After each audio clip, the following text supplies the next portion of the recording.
मंडळी, या ब्रह्मांडाचा शेवट कसा होणार आणि कधी होणार हा प्रश्न तुमच्या मनात नक्कीच आला असेल। विज्ञानाच्या मते आपल्या ब्रह्मांडाचा अंत अतिशय भयानक आणि थक्क करणाऱ्या पद्धतीने होणार आहे। अवकाशात एक अशी अदृश्य शक्ती काम करते जिचा शोध आजपर्यंत कोणाला लागलाच नाही। ते अजूनही एक मोठं गुढच आहे। हा शेवट इतका भयानक असेल की या जगात कोणतीही वस्तू, कोणताही प्रकाश, अगदी तारा सुद्धा शिल्लक राहणार नाही। पण हा महाविनाश नक्की कधी आणि कसा सुरू होणार हेच आज आपण अत्यंत सोप्या भाषेत आणि सविस्तर पाहणार आहोत। हा व्हिडिओ शेवटपर्यंत नक्की बघा। नमस्कार मंडळी, मी विठ्ठल, तुम्ही बघताय वेद.com। तर मंडळी, या ब्रह्मांडाचा शेवट होण्यासाठी शास्त्रज्ञांनी 3 भयानक कारणे सांगितली आहे। यातला पहिला मार्ग म्हणजे द बिग फ्रीज, याच्या अगदी उलट असणारा दुसरा मार्ग म्हणजे द बिग क्रंच आणि तिसरा जो सर्वात भयानक मार्ग आहे द बिग रिप। तर सर्वात आधी आपण या विश्वातील रहस्यमय शक्तीबद्दल बघू। विज्ञानाच्या भाषेत या शक्तीला डार्क एनर्जी म्हटलं जातं। ही शक्ती काय आहे, ती कुठून येते याचं कोड आजही जगातल्या मोठमोठ्या शास्त्रज्ञांना सुटलेलं नाही। पण ही अदृश्य शक्ती एक अजब काम करते। ती आपल्या ब्रह्मांडाला सतत बाहेरच्या बाजूला खेचते। म्हणजे आपलं ब्रह्मांड दिवसेंदिवस पसरत चाललंय। सोप्या भाषेत सांगायचं तर आपलं ब्रह्मांड एखाद्या फुग्यासारखं फुगत चाललंय। समजा आपण एका फुग्यावर स्केच पेनने छोटे टिपके काढले आणि तो फुगा फुगवायला सुरुवात केली तर काय होतं, जसा फुगा फुगत जातो तसतसे टिपके एकमेकांपासून दूर जाऊ लागतात। अगदी असंच काहीसं आपल्या विश्वात घडतंय।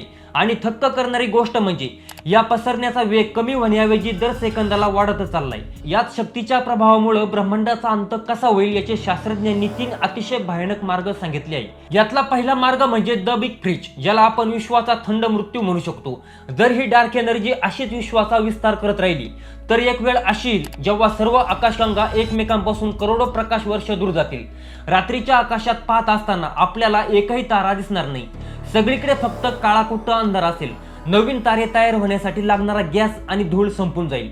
जुने तारे हळूहळू विझून जातील आणि संपूर्ण विश्वाचं तापमान उणे 273 अंशाच्या जवळ पोहोचेल। सगळं काही गोठून जाईल, कोणतीही हालचाल उरणार नाही आणि ब्रह्मांड एका शांत गोठलेल्या अंधारात कायमचं मरण पावेल।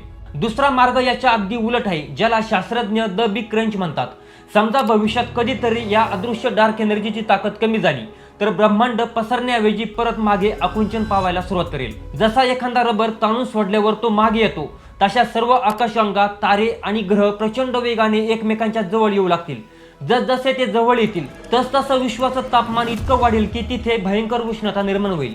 शेवटी सगळं काही एकमेकावर आदळून एका महाविनाशाच्या स्फोटासह अत्यंत लहान, अतिउष्ण आणि अतिघनबिंदूमध्ये सामावून जाईल। म्हणजेच ज्या एका बारीक ऊर्जेच्या कणाच्या स्फोटापासून विश्वाची सुरुवात झाली होती तिथेच येऊन हे विश्व संपून जाईल।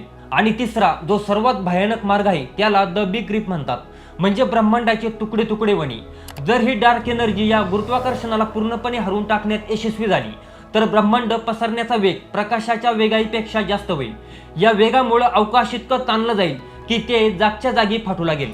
सुरुवातीला मोठ्या आकाशगंगा विखुरल्या जातील, मग आपली सूर्यमाला आणि पृथ्वी तिच्या कक्षेतून बाहेर फेकली जाईल। आणि विनाशाच्या त्या शेवटच्या क्षणी ही शक्ती इतके अकराळ विक्राळ रूप घेईल की पदार्थाचे अणु आणि परमाणु सुद्धा एकमेकांपासून खेचून वेगळे केले जातील।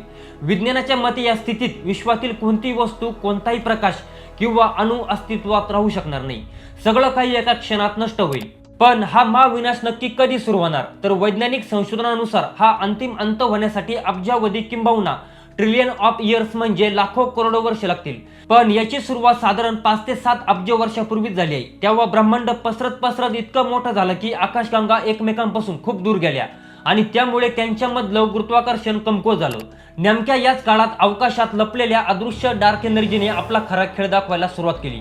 जसं गुरुत्वाकर्षण कमकुवत झालं तशी या अदृश्य शक्तीची पकड मजबूत झाली आणि तिने ब्रह्मांडाला वेगाने बाहेर खेचायला सुरुवात केली। म्हणजेच 5 ते 7 अब्ज वर्षापूर्वी विश्वाचा पसरण्याचा वेग कमी होण्याऐवजी तो अचानक रॉकेट सारखा वाढू लागला, जो आजपर्यंत सातत्याने वाढतच चालला आहे। वैज्ञानिक गणितानुसार सध्या तरी पहिल्या मार्गाची म्हणजे बिग फ्रीज होण्याची शक्यता सर्वात जास्त मानली जाते।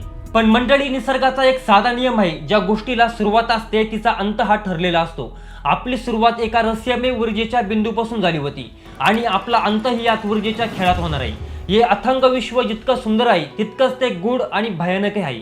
विश्वाच्या या महाविनाशाबद्दल तुम्हाला काय वाटतं कमेंट्स मध्ये नक्की सांगा। व्हिडिओ आवडला असेल तर लाईक करा आणि शेअर करा।